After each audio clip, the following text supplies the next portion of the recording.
Welcome to the Fear and Greed Business News Afternoon Report for Thursday, the 7th of March, 2024. I'm Sean Aylmer.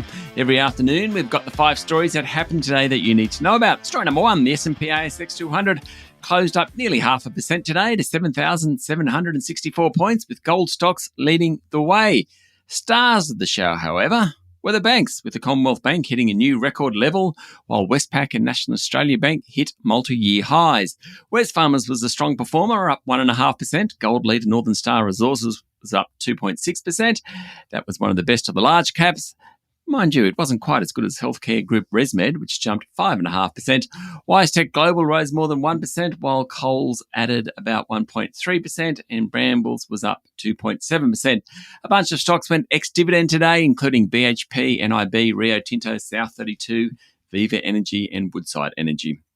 Story number 2, gold hit a fresh high overnight. That's because Federal Reserve boss Jerome Powell reiterated that the US central bank will likely cut interest rates this year.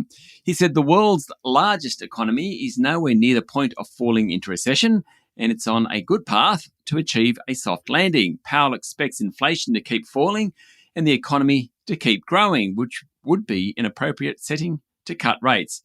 And Nvidia is worth a mention as well. It's on a tear. It has been for months now, still on a tear.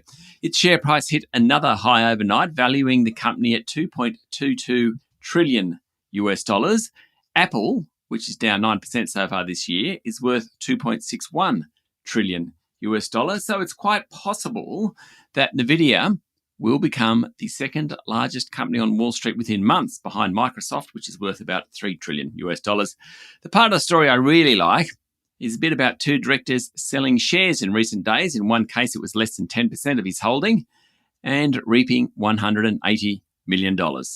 Not bad. Story number 3, Labor will push to pay superannuation on government-funded paid parental leave, though it won't be introduced until after the next election. Under the current program, a couple with a newborn or newly adopted child can access up to 20 weeks of paid parental leave at the national minimum wage. That term will rise until it reaches 26 weeks by mid-2026. But superannuation is not paid on that. Labor will now take super on paid parental leave to the next election in an effort to improve the retirement income gap between men and women.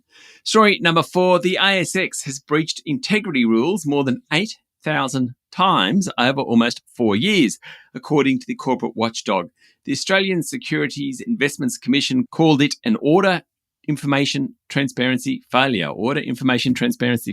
at the ASX, which is a breach of the rules that support liquidity and reliability across markets.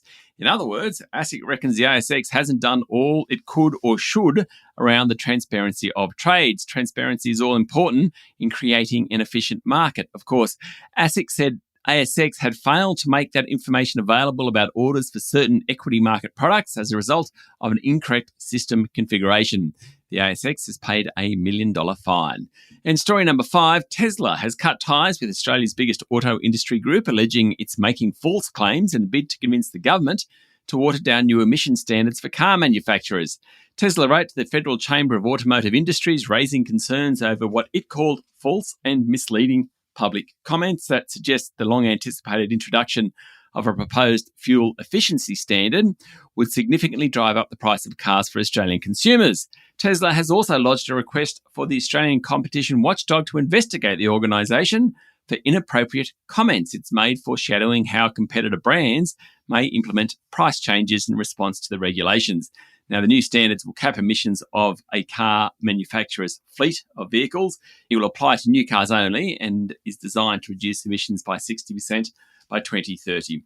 That's it for the afternoon report for Thursday, the 7th of March, 2024. Michael Thompson and I will be back tomorrow morning with a Friday edition of Fear and Greed Business News. I'm Sean Aylmer. Enjoy your evening.